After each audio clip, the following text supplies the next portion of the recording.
Okay, magandang araw muli sa inyong lahat. Question and answer tayo dito sa subject na theories of crime causation. Kung nakahanda na kayo, start na natin sa question number 1. Okay, so number 1, identify.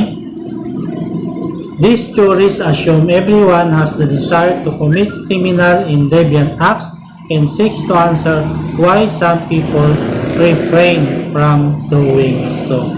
So, anong theory ang nag-assume na bawat isa ay may desire na gumawa ng krimen? Okay, the correct answer here is control theory. So, control theory assume everyone has the desire to commit criminal and deviant acts. Question number 2. A learning theory that concentrates on one's associates and the normative definitions as learned from them. So this is referring to differential association theory. Okay? Let's proceed to number 3. This refers to programs which are designed to make offenders take responsibility for their actions and restore them and their victims as much as possible back to things as they existed before the offense. Ang tawag natin dito sa number 3 ay restorative justice. Okay? Number 4. A specific type of control theory developed by Gottfredson and Hirschi in which self-control is the key factor in understanding criminal and deviant acts. Okay, for number 4, this is referring to self-control theory.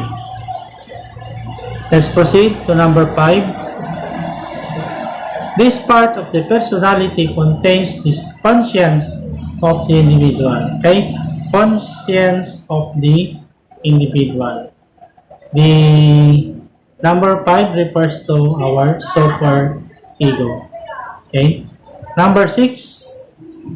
This refers to the balance of gain and loss that a person may experience if he commits a given crime. Okay? For number 6, this is referring to potential satisfaction. 7. The reason why a person commits a crime is likely to feel unhappy, unsatisfied, resentful, or angry about something in particular or about life in general. Okay, for number 7, this is referring to need cross ratio. Okay, for number 8, it refers to all types of internal forces which may prevent a person from committing a crime. Internal forces. This is referring to internal inhibition. Okay. Number 9. This refers to the cultural opportunity to commit the crime. That is to the earliest or possibilities to commit the crime offered by given place, situation, person, or environment. Okay. For number 9, this is referring to situational crime potential. Okay. Number 10. One of the 3 components of Freudian personality development. The ego is referred to as the executive or rational part of the personality, and it acts to keep the ID in check. Okay. For number 10, this is referring to ego. Yeah, ego. Next, number 11. One of the 3 components of Freudian personality developed, the ID, contains basic instinct and drives, such as the need for food, water, sex, and pleasure. Ano naman ito? Okay? Number 11, it is referring to ID. ED. Number 12. This theory believes that criminal activity is the result of a defective, deviant, or inadequate personality. Okay? For number 12, this is referring to personality theory. Next, number 13. This part of the personality contains the conscience of the individual. Okay? Conscience of the individual. This is referring to superego. Okay? Take notes. Conscience of the individual is referring to superego. Number 14. A theory of crime in delinquency developed by Sutherland. This is social learning theory presented in 9 steps.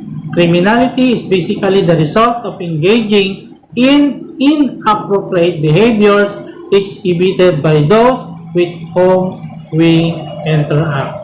Okay, for number 14 is referring to differential association theory. Let's move on to number 15. This refers to the actual perceived, expected, tangible, or intangible rewards or punishment conveyed upon an individual by society or a subset of society. Okay? So, ano naman ang tinutukoy nito? Ladies and gentlemen, for number 15, this is referring to social reinforcement. Okay? So, these are the 15 questions that we provided an answer. Okay? So, maraming salamat sa inyong panonood. Like, comment, and share po mga idol. Okay, so hanggang sa muli, maraming salamat. Magandang araw po sa inyong lahat.